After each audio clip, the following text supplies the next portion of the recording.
মন খারাপ সবার জন্য হয় না, যার জন্য হয় তারাই তো বুঝে না। কথা বললে হয়তো মায়া বাড়ে, তবে কথা না বললে মায়া কিন্তু কমে যায় না। কাউকে মিস করা কতটা যন্ত্রণাদায়ক একমাত্র সেই বোঝে, যে প্রতিনিয়ত প্রতিটা মুহূর্ত তার প্রিয়জনকে মিস করে। জীবনটা আরো সহজ হতো যদি চাইলেই পূর্ণ স্মৃতি জীবন থেকে মুছে ফেলা যেত। আর কিছু পাই বা না পাই, জীবন থেকে একটা শিক্ষা পেয়েছি, চাইলেই সবকিছু পাওয়া যায় না। পৃথিবীতে দুই ধরনের কষ্ট আছে, একটা তোমাকে ব্যথা দেবে আর একটা তোমাকে বদলে দেবে। জীবনটা তখনই সুখের ছিল যখন বুঝতাম না জীবনের মানে, ছুটতাম না স্বপ্নের টানে, কাঁদতাম না আবেগের কারণে। খাবারে বিষ ঢেলে দিলে সেটার চিকিৎসা সম্ভব, কিন্তু কানে একবার বিষ ঢেলে দিলে সেটার চিকিৎসা সম্ভব না।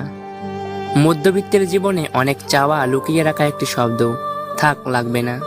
মনের অনুভূতিগুলিকে